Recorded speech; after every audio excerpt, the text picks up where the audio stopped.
Então eu trago agora para vocês alguns cuidados que a gente tem que ter na coleta, além dos mencionados anteriormente. O primeiro é o cuidado com as planilhas.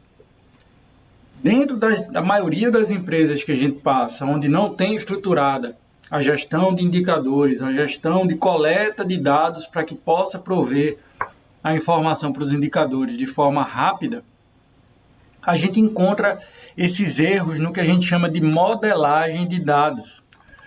Quais são os erros mais comuns que a gente encontra?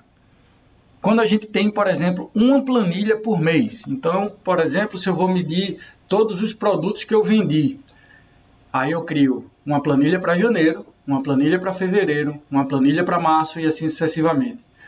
Esse tipo de dado fica muito difícil consolidar e ter uma visão mais rápida e uma visão de tendência, o quanto isso está acontecendo mês a mês. Também é normal a gente encontrar uma aba para cada dia, ou para cada mês, ou para cada produto, ou para cada evento, que também faz gerar o mesmo problema, assim como várias tabelas para a mesma informação na mesma planilha.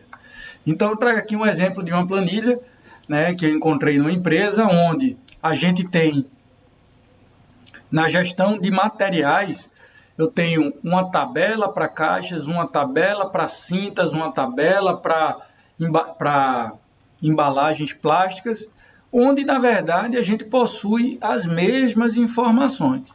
Então, se eu colocar uma tabela embaixo da outra, isso vai ajudar muito na consolidação dos dados diários, semanais e mensais. Além disso, nessa planilha a gente encontrou essa oportunidade, duas abas para as informações semelhantes. Eu tenho uma aba para entradas, uma aba para saídas, onde eu poderia ter aqui uma nova coluna dizendo se foi uma entrada ou uma saída. Isso também ajuda demais no processamento dessas bases de dados, na consolidação desses dados para a geração dos indicadores. Outros problemas muito comum quando a gente fala em planilhas para coleta de dados é a despadronização na digitação dos dados. Então eu trouxe aqui um outro exemplo.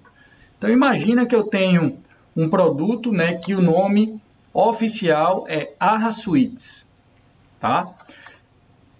Esse Arra Suites, ele também é conhecido como Arra 15. Então, nas digitações manuais, principalmente quando são várias pessoas fazendo essa digitação, vários turnos, vários setores, é comum da gente ver essa despadronização. Então, algumas pessoas digitam Arra, espaço 15, outras digitam Arra 15 juntos, outros digitam Arra Suites, e a gente encontra também muitos erros de digitação. Arra Suite, por exemplo, faltando o S.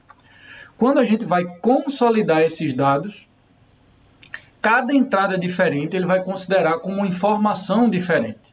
Então, para evitar esse erro, a gente precisa fazer no Excel o que a gente chama de validação de dados, uma lista suspensa, onde as pessoas não mais digitam e sim escolhem, por exemplo, aqui, Arra 15, ou outros cadastros de produto.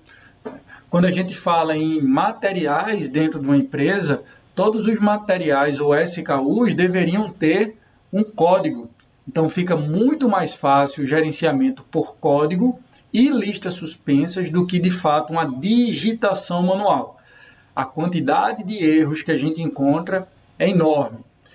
Já escutei muitas vezes, não, Rafael, mas aqui eu copio e colo a informação, eu não digito manualmente. Tudo isso gera retrabalho, geram erros e geram uma ineficiência dentro do processo. Então aqui são algumas dicas, está na parte de modelagem de dados, quando a gente fala em planilha, onde eu tenho certeza que a maioria dos indicadores da empresa de vocês serão calculados.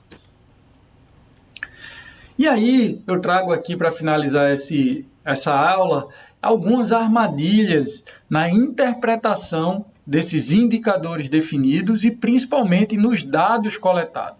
Então, essa é uma foto de um avião da Segunda Guerra Mundial, onde cada avião que voltava para a base, onde foram atingidos por tiros, eles começaram a medir qual área dos aviões que eram mais atingidas por tiros.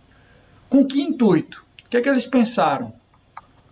Se as asas, o centro e a cauda, esses aviões que retornam foram mais atingidos, eu preciso fazer reforços nessa estrutura para que ele não tenha tanto dano e que consiga e não caia.